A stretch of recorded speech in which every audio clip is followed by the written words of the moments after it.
హనుమాన్ చాలీసా పారాయణంలో ఎంతో మహత్వ మహిమ ఉన్నది. పారాయణం చేసిన వాళ్ళ యొక్క కుటుంబంలో ఎటువంటి భీతి, భయము, భూత ప్రేతాది దుష్ట ప్రయోగాది భయములు ఉండవు. హనుమాన్ చాలీసాలో ప్రతి అక్షరము, ప్రతి శ్లోకం అద్భుతమైనటువంటి కూర్పు, అద్భుతమైనటువంటి అల్లిక. ఈ జగతి లోపల ఎన్నో అద్భుతాలు, ఎన్నో ఆవిష్కృతములు జరిగాయి. అన్నింటిలోకెల్లా అందరికీ ఉపయుక్తమైనటువంటిది, అందరికీ అందే విధముగా హనుమాన్ చాలీసాను మనకు రచించి ఇచ్చారు పూజ్య గురుదేవులు.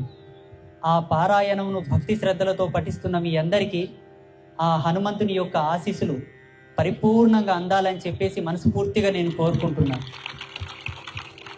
అలాగే హనుమాన్ చాలీసాను ప్రతిరోజు ఇంట్లో కూడా పఠించవచ్చు.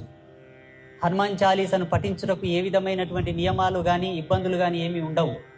ఈ మధ్యకాలంలో చాలామంది లేనిపోని ఆంక్షలు పెట్టుకొని భగవంతుని యొక్క కృపకు, వేదాంత సాహిత్యమునకు, మన ధర్మానికి చాలా దూరంగా బ్రతుకుతున్నారు.